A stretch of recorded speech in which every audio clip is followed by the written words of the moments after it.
Fini donc le célèbre travailler plus pour gagner plus. Les députés s'apprêtent à enterrer les grandes mesures fiscales de l'ère Sarkozy. Les débats ont démarré à l'Assemblée.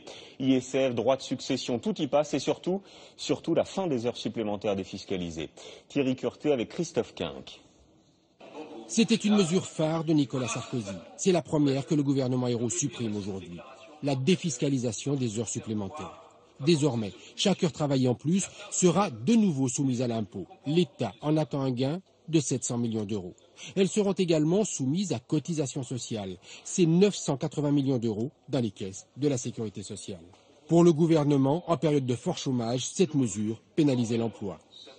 Lorsqu'un dirigeant avait à choisir entre des heures supplémentaires défiscalisées ou la création d'un nouveau poste, il optait pour les premières. Il faut aujourd'hui tout mettre sur l'emploi. On ne peut pas être sur un système qui continue à subventionner des heures supplémentaires alors que nous avons atteint 10% de chômage dans notre pays. Mais l'opposition voit dans cette première loi une réaction d'abord politique qui va léser les salariés.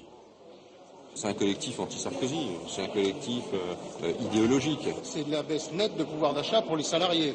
Ce n'est pas les patrons du CAC 40 qui font des heures supplémentaires, c'est les ouvriers d'usine, c'est les salariés. Ce sont les classes moyennes qui font les frais directement de cette première mesure d'injustice.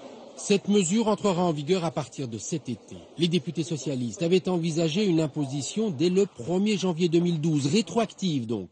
Mais Jean-Marc Ayrault l'a refusé, craignant que des salariés ayant déjà effectué des heures supplémentaires se sentent floués. Bonsoir Jean-Paul Chapelle. C'est vrai qu'on a entendu beaucoup de choses sur ces heures supplémentaires défiscalisées, parfois d'ailleurs contradictoires. Vous allez nous donner des réponses claires. D'abord, on dit que la mesure concerne peu de salariés. Eh bien Julien, c'est faux. Ça concerne 9 millions de salariés. C'est pratiquement un salarié sur 3. Deuxième question, la droite affirme que la suppression du dispositif pénalisera les classes moyennes. Vrai ou faux ? Alors là, c'est vrai. Si on prend les foyers très modestes qui gagnent moins de 14 600 euros par an, eh bien on compte parmi eux 680 000 bénéficiaires concernés par l'exonération. Si on prend la moitié de la population la plus modeste, moins de 26 600 euros par an, eh bien on trouve près de 3 millions de foyers concernés. Alors Jean-Paul, vous restez avec nous car voici précisément un exemple de salariés qui profitent actuellement de ce dispositif. Combien gagnent-ils ? Qui sont-ils ? Comment ont-ils accueilli l'annonce de cette suppression? Reportage Fabien Chadeau, Régis Massini, Mathieu Baudouin. Chez ce transporteur routier, tous les salariés effectuent des heures supplémentaires. Elles représentent 20 à 25% du total des heures travaillées. Ce chauffeur gagne environ 1 500 euros net par mois en comptant les heures sup.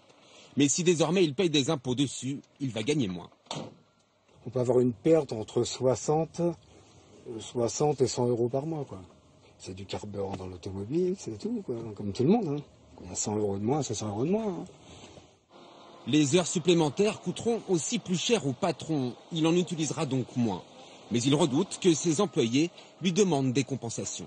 Il est vraisemblable que nos collaborateurs demanderont à bénéficier en contrepartie de la baisse du nombre d'heures supplémentaires, d'une augmentation du taux de l'heure.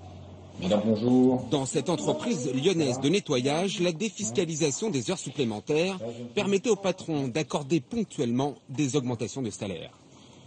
C'était un outil pour récompenser un certain nombre de salariés. C'était aussi un outil de flexibilité pour répondre à des besoins ponctuels en fin de tournée de nos agents, notamment, outil que nous n'avons plus.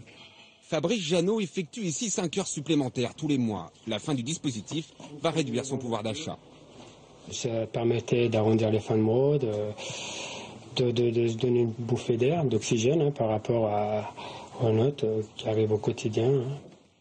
Éric Delhomet est commercial en informatique. Chaque année, il déclare plus de 2 000 euros d'heures supplémentaires. Il va désormais devoir payer 300 euros d'impôts en plus. C'était quand même une mesure qui était envers les classes, les moyennes classes, et donc c'est encore nous qui allons payer le plus. Donc oui, je suis très déçu de cette disposition. Certes, Éric Delhomet paiera plus d'impôts, mais il continuera à faire des heures supplémentaires.